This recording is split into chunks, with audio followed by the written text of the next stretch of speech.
मैं खाना खा रहा था कि अचानक दीवार फटकर खुल गई।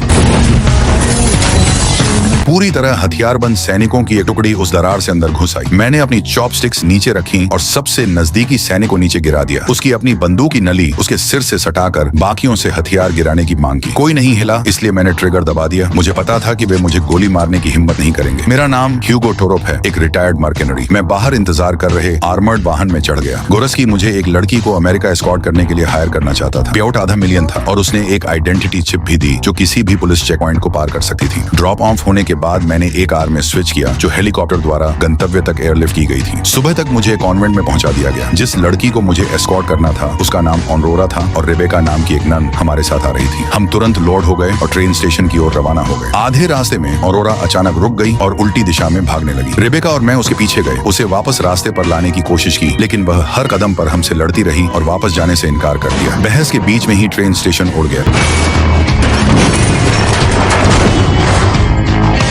वह अकेली थी जो भविष्य देख सकती थी। मैं दोनों को एक अंडरग्राउंड फाइटिंग क्लब में ले गया और अपने एक पुराने दोस्त का पता लगाया। उससे अमेरिका में अवैध क्रॉसिंग के लिए 3 टिकट दिलवाने को कहा। जैसे ही हम निकलने वाले थे, कुछ भारी भरकम गुंडे आकर एग्जिट को ब्लॉक कर गए। उन्होंने कहा कि वे ऑनरोरा के पिता द्वारा भेजे गए हैं, उसे सौंप दो और मैं $1 मिलियन लेकर चला जाऊंगा, जो गोरस्की के पैसे का 2 गुना था। मैंने नकदी हवा में उछाल दी, अराजकता का फायदा उठाया और दोनों को तेजी से वहां से बाहर निकाल लिया। हाँ, पैसे 2 गुने अच्छे थे, लेकिन मेरे पास एक कोड था और मैं उसे तोड़ने वाला नहीं था। वे बहुत ज्यादा थे। सारी कंफ्यूजन में ऑनरोरा को एक फाइटर ने पकड़ लिया और उसे केज में घसीट लिया। मैं उसके पीछे केज में घुस गया। जब फाइटर मेरी ओर आया तो मेरे पास उसके साथ जाने के अलावा कोई चारा नहीं था। वह बेहद ताकतवर था, लेकिन मैं तेज और ज्यादा स्मार्ट था। कुछ राउंड्स में ही मैंने उसे पिन कर दिया। ऑनरोरा ने मेरी ओर देखा और उससे छोड़ देने की विनती की। फिर मैंने देखा कि वह सीधे उन आदमियों की ओर चल पड़ी। मैंने उसे पकड़ लिया और उनमें से एक को गोली मार दी। ऑनरोरा इस बात को बर्दाश्त नहीं कर सकी थी कि उसके कारण कोई और घायल हो, इसलिए वह मेरे पास वापस आ गई। अगली सुबह सबसे पहले हम अपने दोस्त के पीछे वाटर फ्रंट पर क्रॉसिंग करने गए। फिर हवा में एक सीटी गूंजी और सब जाम हो गए। ठीक आगे की बर्फ फट गई और एक न्यूक्लियर सबमरीन धीरे धीरे सतह के नीचे से ऊपर उठाई।